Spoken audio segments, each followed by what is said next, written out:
Somaliye toso gudisane Afrikina tangarane Sayera waline Somaliye toso gudisane Afrikina tangarane Sayera waline Somalia iyo guushay gaartay magacaagu bilow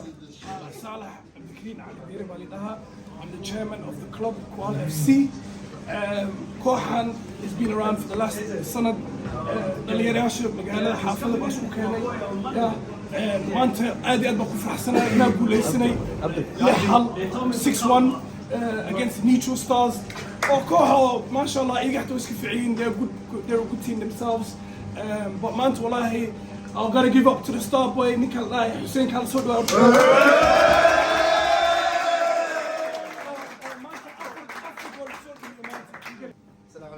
I'd like to thank the team. I couldn't have done it without the team. So a big round of applause to Koala. Okay, Hussein maanta waxaa kula joogtaa astaana kula joogto af Soomaali nagula hadal Major plot twist. Assalamu alaikum. وعليكم السلام dareenkaa guushaa gaartay ka hor maanta gool fiican dalay haye waa ku faraxsanahay haye waa guuleysane Neutral Athletics ay cune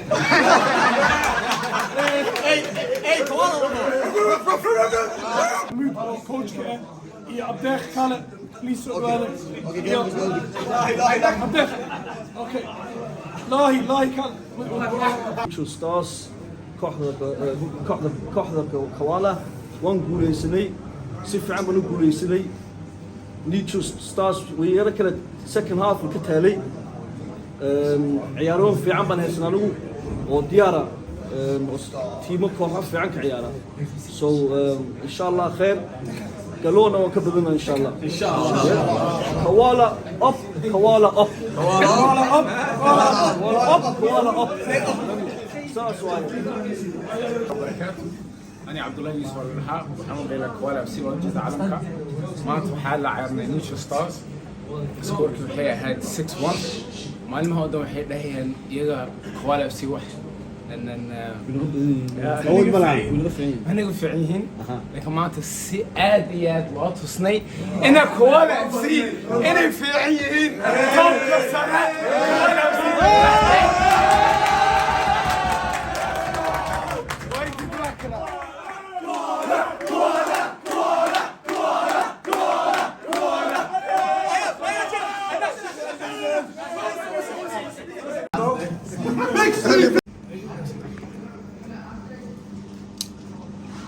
One, two, three.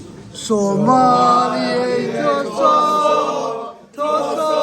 gudisane Afrikina tangarane Sayera waline Somaliye toso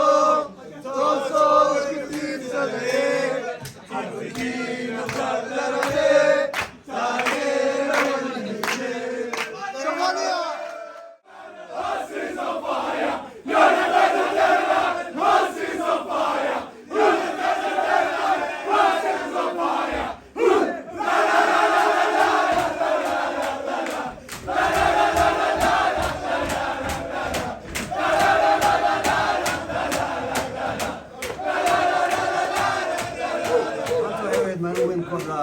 Kuala FC ka dhisan magaalada Birmingham ee caasimadda labaad ee dalka Ingiriiska waxaana ay kaga adkaadeen 6 gool iyo gool kooxda Neutral Stars ee iyadana ka dhisan magaaladan.